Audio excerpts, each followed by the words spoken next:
بچیوں والے بھی بیچارے کیا کریں، شادی کو ہم نے مشکل ہی اتنا بنا دیا ہے کہ غریب گھرانوں کی لاکھوں جوان بچیاں گھروں میں بیٹھی بوڑھی ہو رہی ہیں اور والدین کے پاس اتنے پیسے نہیں کہ ان کو سماجی رسوم و رواج کے مطابق باعزت طریقے سے رخصت کر سکیں۔ 10 لاکھ کا جہیز، 5 لاکھ کا کھانا، گھڑی پہنائی، انگوٹھی پہنائی، ولیمے والے دن ناشتہ، مقلاوہ، کھانا، دیگیں، بچہ پیدا ہونے پر خرچہ، بیٹی ہے یا سزا ہے کوئی؟ مرد ہونا، آگے بڑھو، کرو یہ سب خرچہ خود، اور کرو 4 شادیاں۔ سنت کیا صرف 4 شادیوں پر ہی یاد ہے؟ باقی سنتوں پر عقل کام کرنا چھوڑ دیتی ہے کیا؟ وہ بیٹی تو اکثر اس لیے باپ سے فرمائشیں نہیں کرتی تھی کہ پہلے ہی اس کی شادی کا خرچ اور جہیز بناتے بناتے اس کا باپ مکروز ہونے والا تھا۔ منگنی کے بعد اکثر لڑکے والے آتے رہتے تھے اور مہمان نوازی کرتے کرتے اس کی ماں تھک چکی تھی، مگر پھر بھی خالی جیب کے ساتھ مسکراہٹ چہرے پر سجائے ہر آنے والے کو اعلیٰ سے اعلیٰ کھانے کھلاتی اور خوش کر کے بھیجتی تھی۔ کبھی نند، کبھی جٹھانی، کبھی چاچی ساس تو کبھی مامی ساس۔ ہر رشتے کو یکساں احترام دلانے کے لیے وہ الگ الگ ٹولیوں میں آتے رہتے۔ ایسے میں شام کو اس کے بابا جب گھر آتے تو ان کے پاس خاموش بیٹھ کر ان کا سر دبانے لگتی، جیسے باپ کو ہمت دلا رہی ہو یا یہ کہنا چاہ رہی ہو کہ سوری بابا، میری وجہ سے آپ قرض لینے پر مجبور ہیں۔ شادی کی تاریخ فکس کرنا ایک تہوار بن چکا ہے۔ لڑکی والوں کو پتہ ہی نہیں ہوتا کہ کتنے لوگ آئیں گے۔ ان کے کھانے پینے کے علاوہ سب کے لیے کپڑے خرید کر رکھنے ہوتے ہیں، چاہے 5 لوگ ہوں یا 50۔ پھر بارات پر لڑکی کے باپ کو 10 بندے گھیر کر پوچھتے ہیں، جی کتنے بندے آ جائیں؟ کیا بولے گا وہ؟ اگر 100 کہے تو جواب ملتا ہے 200 تو ہمارے اپنے رشتہ دار ہیں۔ پھر محلے دار، لڑکے کے دوست، کچھ نہیں تو 400 افراد تو مجبوراً لانے پڑیں گے ساتھ۔ اب لڑکی کا باپ کیا کہے؟ مت لانا، میرے پاس پیسے نہیں ہیں۔ پھر فرسودہ نظام میں بارات والے دن لڑکی کے ساتھ 2 دیگیں کھانا بھی بھیجنا ہے، جہیز بھی خود بنا کر چھوڑ کر آنا ہے۔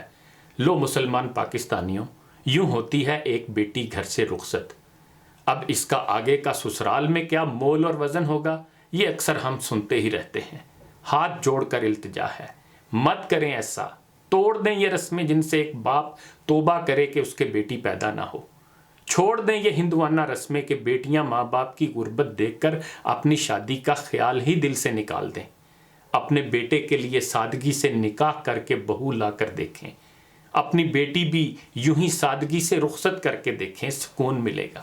اور آپ کی اطلاع کے لیے عرض ہے کہ یہ بیٹیاں حضرت فاطمہ رضی اللہ تعالیٰ عنہا جتنی لاڈلی نہیں ہیں، نہ یہ بیٹے شیر خدا حضرت علی رضی اللہ تعالیٰ عنہ جتنے محترم۔ خدا کے لیے آنے والی نسل کے لیے زندگی آسان بنا دو لوگو۔ لڑکوں سے کہتا ہوں جہیز مت لینا، اپنی ہونے والی بیٹی پر ترس کھانا جو کل کو تمہارے خراب حالات سے اتنی ہی پریشان ہو سکتی ہے جتنی آج تمہاری ہونے والی بیوی پریشان ہے۔ اللہ نے تمہیں مرد پیدا کیا ہے، کل کو خود کما کر اپنی بیوی کو خوشیاں خرید کر دینا تو بات بنے۔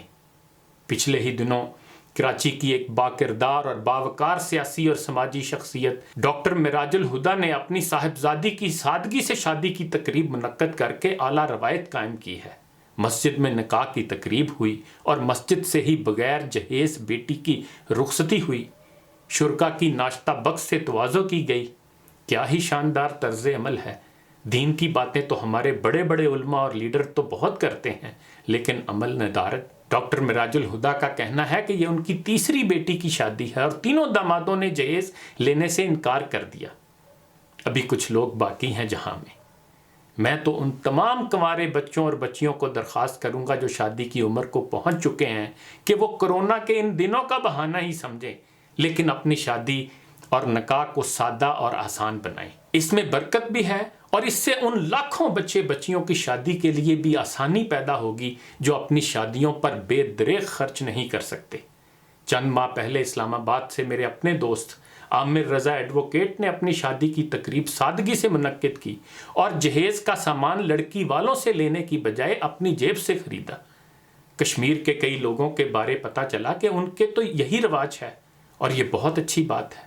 یہ بات سمجھ لیں کہ اسلامی تعلیمات کے مطابق والدین اپنی حیثیت کے مطابق بیٹی کو کچھ نہ کچھ دیتے ہیں. پس اگر نمود و نمائش کے بغیر والدین بیٹی کو اپنی حیثیت کے مطابق کچھ دیں تو یہ بلا شبہ مباح ہے، لیکن لڑکے والوں کی طرف سے جہیز کا مطالبہ کیا جانا قطعی حرام ہے، اور لڑکی والوں کا نمود و نمائش کے لیے اپنی حیثیت سے بڑھ کر دینا ناجائز ہے.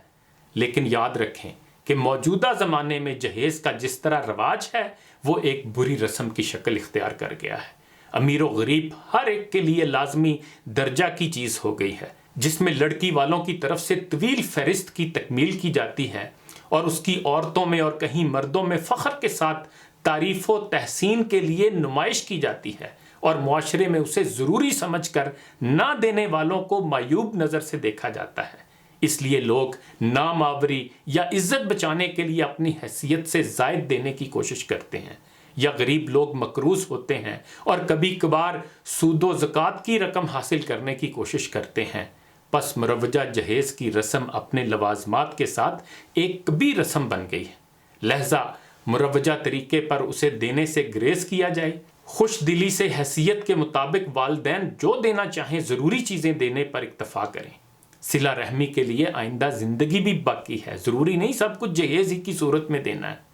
مروجہ جہیز کی خرابیوں میں سے ایک یہ ہے کہ لڑکیوں کو جہیز دے کر بعض لوگ یہ سمجھتے ہیں کہ ہم نے وراثت سے حصہ دے دیا، اور پھر ورثہ اس کو وراثت سے محروم بھی کر دیتے ہیں.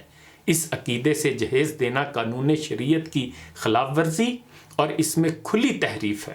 خدا ہمیں دین کی روح کو سمجھنے اور اس کے مطابق عمل پیرا ہونے کی توفیق عطا فرمائے. منظر بھوپالی کے اس شعر کے ساتھ اجازت چاہوں گا. باپ بوجھ ڈھوتا تھا کیا جہیز دے پاتا، اس لیے وہ شہزادی آج تک کنواری ہے.